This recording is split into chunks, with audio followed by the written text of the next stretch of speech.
Relawan Jokowi Pradi bersatu desa polisi tetapkan tersangka Rai Suryo CS di kasus tudingan ijazah palsu. Pradi bersatu bersama relawan Jokowi mendesak penyidik Polda Metro Jaya segera menetapkan Rai Suryo CS sebagai tersangka terkait tuduhan ijazah palsu Presiden ke-7 RI Joko Widodo. Hal itu diungkapkan Sekjen Pradi Bersatu Ade Darmawan di lobi Bareskrim Polri, Jakarta Selatan, Kamis, 9 Oktober 2025. Kita menekankan bahwa tahap proses ini harus dilewati.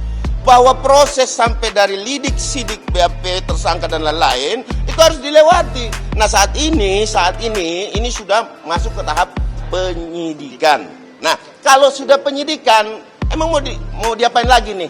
Stagnan nih, ya kan? Ya kami mendesak, memberikan teguran kepada Mabes Polri untuk segera menegur Polda Metro Jaya.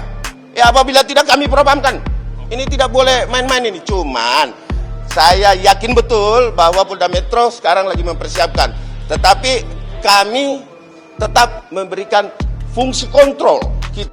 Pradi Bersatu adalah salah satu organisasi advokat di Indonesia yang merupakan bagian dari Perhimpunan Advokat Indonesia, Pradi, dengan tujuan utama memberikan pelayanan hukum dan memperjuangkan keadilan secara profesional dan bermoral. Dalam kesempatan itu, Ade juga menyerahkan dokumen terkait kelanjutan perkara tudingan ijazah palsu yang ditujukan kepada Kapolri Jenderal Listio Sigit Prabowo, Kapolda Metro Jaya Irjen Asep Edi Suheri, dan penyidik Kamnek di Treskrimum Polda Metro Jaya.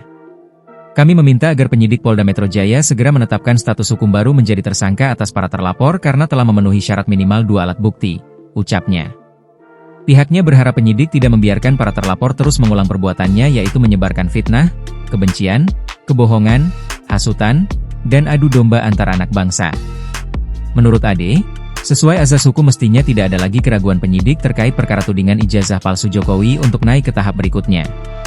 Irwasum, Inspektorat Pengawasan Umum, harus segera memberikan pengawasan terhadap Polda Metro Jaya agar tidak bermain-main di ranah hukum, alasan demonstrasi dan lain-lain sebagainya, ucapnya. Waketum Jokowi Mania Andi Azwan turut mendorong agar dalam bulan ini pihak kepolisian sudah mengumumkan status hukum dari perkara tersebut. Pihaknya menyatakan tidak akan melakukan intervensi proses hukum di Polda Metro Jaya. Diketahui, kasus tudingan ijazah palsu Presiden ke-7 RI Joko Widodo sudah diselidiki selama lebih kurang 5 bulan. Dalam perjalanan kasus ijazah Jokowi setidaknya ada 12 orang terlapor. 12 nama terlapor disebut-sebut muncul dalam surat pemberitahuan dimulainya penyidikan, SPDP, yang diserahkan ke Kejaksaan Tinggi DKJ. Adapun 12 nama terlapor yang diungkap antara lain Egy Sujana, Rizal Fadilah, Kurnia Triroyani, Rustam Effendi, Damai Harilubis, Rai Suryo, Rismon Sianipar, Tifauzia Tiasuma, Abraham Samad, Mihael Sinaga, Nurdian Susilo, dan Aldo Hussein. Mereka juga sudah menjalani pemeriksaan dalam kapasitasnya sebagai saksi terlapor dalam rentang waktu 5 bulan ini. Adapun berkas ijazah Jokowi mulai dari SD, SMP, SMA, hingga ijazah kuliah dari Universitas Gadjah Mada, UGM, pun sudah diserahkan kepada penyidik. Penyerahan berkas ijazah setelah Jokowi diperiksa oleh penyidik di Polresta Solo, Jawa Tengah pada 23 Juli 2025. Download Tribun X sekarang, menghadirkan lokal menjadi Indonesia.